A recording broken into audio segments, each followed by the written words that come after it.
Gostaria de começar falando um pouco sobre a SPDM, que é a organização social que eu trabalho. Ela é credenciada desde 1998 e iniciou as suas atividades em Uberlândia no ano de 2010, gerenciando o Hospital Municipal e Maternidade Dr. Adelmo Leão Carneiro. Em 2018, assumiu a gestão de 4 setores sanitários no município, incluindo, obviamente, a atenção primária.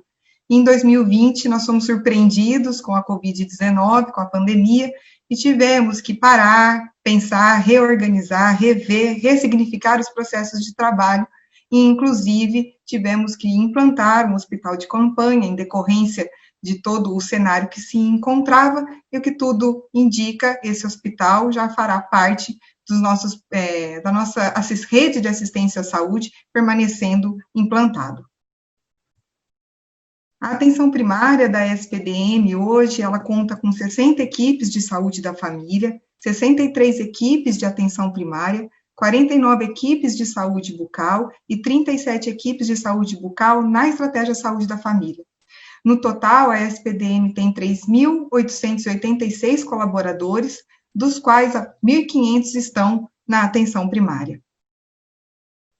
Bom, eu trouxe esse slide, essa imagem, para conceituar a atenção primária, pois ela evidencia e enfatiza a APS como porta de entrada do sistema de saúde e a coloca no centro do cuidado. Sabemos que isso é uma luta histórica, mas em Uberlândia, através da planificação da atenção primária, estamos tornando a APS, de fato, coordenadora e ordenadora da rede de saúde que a gente almeja. Precisamos realmente de uma APS fortalecida e capaz de oferecer um serviço, um atendimento de qualidade e seguro para a população, não somente em tempos de Covid.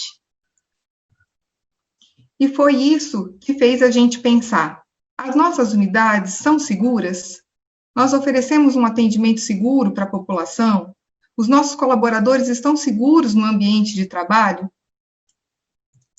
Bom, conceituando um pouco a questão da segurança do paciente, em 2005, a Organização Mundial de Saúde lançou a Aliança Mundial de Segurança do Paciente e identificou 6 metas de atuação. Bom, segurança do paciente nada mais é do que a redução ao número mínimo possível de causar, o risco de causar dano a alguém, né? Então, esse é o nosso objetivo quando a gente fala de segurança do paciente, reduzir ao mínimo desejável o risco de causar dano a alguém. E foi com esse olhar que nós startamos as ações. O objetivo foi divulgar e adaptar as metas, então, propostas para a segurança do paciente à realidade da atenção primária no contexto da pandemia. E estimulamos a adoção de boas práticas do cuidado nas unidades pela equipe. E oferecer, então, o objetivo maior é oferecer um atendimento seguro para a população, mas também para o colaborador, né? Então, diante dessas 6 metas, por exemplo, na terceira meta, que diz respeito à administração dos medicamentos, nós também ampliamos para as questões da vacina. E na meta 4, que fala em relação às cirurgias seguras, nós adaptamos para todos os procedimentos relacionados à atenção primária. Bom, as nossas equipes, em relação à meta 1, que se refere à identificação correta do paciente, foram capacitadas para, nesse momento de pandemia, conseguir identificar a população de risco para a Covid-19. Então, nós já vínhamos num processo de estratificação de risco das condições crônicas e da população de maneira geral. Então, ficou mais fácil da gente identificar dentro da nossa população quem são os idosos, hipertensos, diabéticos, com maior risco para o Covid naquele momento. As unidades também, as equipes foram capacitadas a reconhecer o que era um caso suspeito de Covid, então, pacientes sintomáticos respiratórios, com síndrome gripal ou síndrome respiratória aguda grave, era importante conhecer e identificar. Foram capacitadas para identificar, buscar e acompanhar os casos positivos e também os seus contatos, preencher e encaminhar corretamente as fichas de notificação. O volume de notificação era um volume denso, então as informações precisavam ser corretas, o máximo de informações possíveis nessa ficha, porque isso gera boletim epidemiológica, gera dados, isso muda toda uma realidade, então precisávamos ter essa clareza para as equipes da importância dessas notificações corretas. Identificamos no território todos os nossos idosos, porque sabíamos que em breve teríamos a vacinação da influenza, e que essa era uma população que ia precisar de um esforço, de uma demanda e uma atenção maior. Em relação à meta 2, que é em relação à melhoria da comunicação entre os profissionais de saúde, nós fizemos uma rápida divulgação, quanto antes nós soubemos dos fluxos e dos protocolos, o objetivo era divulgar o quanto antes isso para a ponta, chegou a ter momento da gente publicar uma recomendação de manhã e ter que fazer alguma alteração à tarde, porque as informações mudaram constantemente em decorrência da pandemia e não por uma questão de organização mesmo. Divulgação dos boletins em relação à epidemiologia da cidade, então os casos suspeitos, confirmados, os óbitos, as taxas de ocupação, os leitos, então tudo isso foi muito bem divulgado para os profissionais e para a população. A orientação e a monitoração e o monitoramento em relação ao preenchimento do prontuário eletrônico, porque tudo gera estatísticas e precisa ser bem anotado, então a ênfase da anotação correta em prontuário, e orientar também as equipes em relação ao encaminhamento seguro para outro ponto de atenção. Então, caso a gente precisasse encaminhar um paciente da atenção primária para um pronto atendimento, que isso fosse conversado, articulado com outro ponto, para que fosse feito de uma maneira saudável e menos danosa para a população e para os próprios colaboradores. Em relação à terceira meta, que a gente fala que os medicamentos e as vacinas, nós tivemos uma preocupação muito grande em relação às prescrições, dispensação, administração dos medicamentos. Isso já é uma realidade na segurança do paciente, já é algo que a gente vem trabalhando, mas na pandemia nós tivemos, por exemplo, a inserção de medicamentos que não haviam ainda um consenso, então como a hidroxicloroquina, a ivermectina, então a gente sabe que isso são prescrições médicas, esses medicamentos foram disponibilizados pelo município, mas ficou muito sob a responsabilidade do médico a adesão ou não a essas prescrições. De acordo com o paciente, se caso fosse autorizado, assinatura de um termo de consentimento livre e esclarecido, né, e anotação em prontuário eletrônico. Em relação à vacinação, nós vacinamos contra a influenza 135%, né, então a estimativa nossa foi superada de vacinação, e a opção, a estratégia adotada foi de vacinação no domicílio, drive-thru e agendamento por 0800, e também na própria unidade. Na própria unidade, foi uma recomendação que a gente foi falando, né, pelos agentes comunitários, que era melhor o idoso ficar em casa, que nós chegaríamos para fazer a vacina.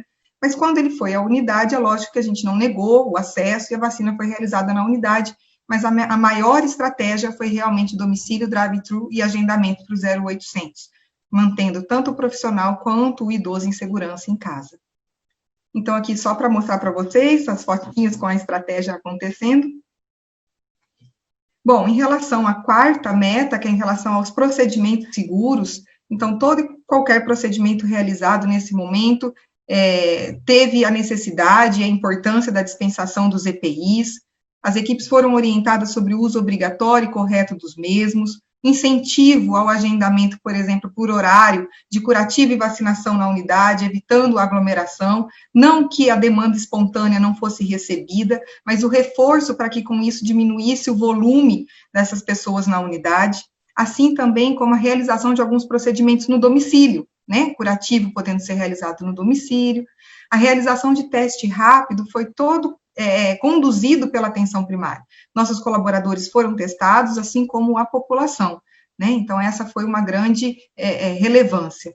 A saúde bucal teve impacto nos seus procedimentos, porque no primeiro momento, por medo, insegurança, os profissionais eram os que estavam mais acometidos, os procedimentos realizados por aerossóis, então, assim, a gente precisou rever os atendimentos da saúde bucal, e agora nós já estamos num segundo e terceiro momento que a saúde bucal está começando a voltar às suas atividades, as gestantes já estão sendo atendidas, e os pacientes que estavam numa fila, que tinham começado seu tratamento e tiveram, por algum motivo, encerrado por conta da pandemia, estamos retomando as agendas. Em relação à meta 5, que é em relação à higienização das mãos, nós estendemos a questão da higienização das mãos para todas as outras capacitações que precisavam ser abordadas naquele momento, então está listado aí alguns temas que foram trabalhados, ao todo foram 5.800 horas de capacitação na atenção primária para os colaboradores, as nossas capacitações foram nas próprias unidades, presencial, in loco, mas também teórica e à distância, que era uma realidade que precisava naquele momento.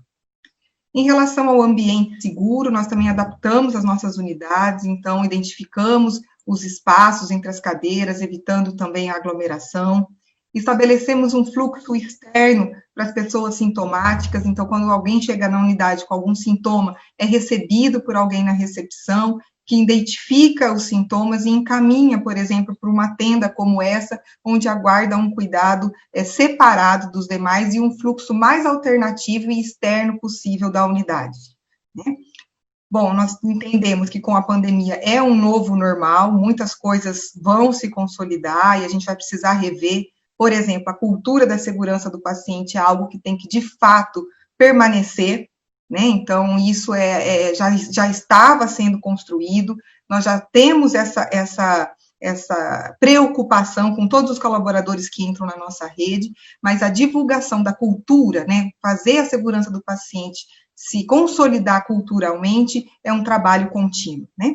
Então, com o novo normal, a gente teve a integração da atenção primária com a atenção especializada, nós estamos preocupados com a alta hospitalar responsável, referenciados para a atenção primária, temos a ampliação da telemedicina, então, com a ampliação da telemedicina, é um avanço, né? A equipe multiprofissional tem sido muito parceira em relação a isso, os pacientes continuam sendo atendidos por videoaula, videochamadas, visitas domiciliares, em nenhum momento os nossos atendimentos foram paralisados na totalidade, os profissionais estão cuidando um dos outros.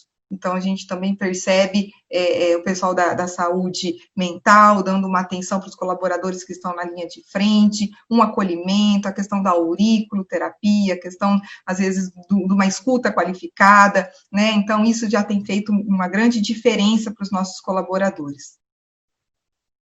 Bom, como resultado, assim, a gente tem percebido que a rede está reorganizada, estamos buscando essa preocupação, o colaborador preocupado com o usuário, preocupado também com a sua postura de segurança, né? Implantar as metas de segurança é um processo apenas, né, mas exige um esforço muito coletivo e integrado para que isso se torne perene, permanente, não somente nesse período de pandemia, e é o que a gente tem almejado com essa experiência, foi só uma maneira, né, a pandemia foi uma maneira de fazer a gente olhar com mais afinco para as questões da segurança, mas isso já estava sendo trabalhado e é uma premissa nossa, é uma atenção que a gente deve dar de fato.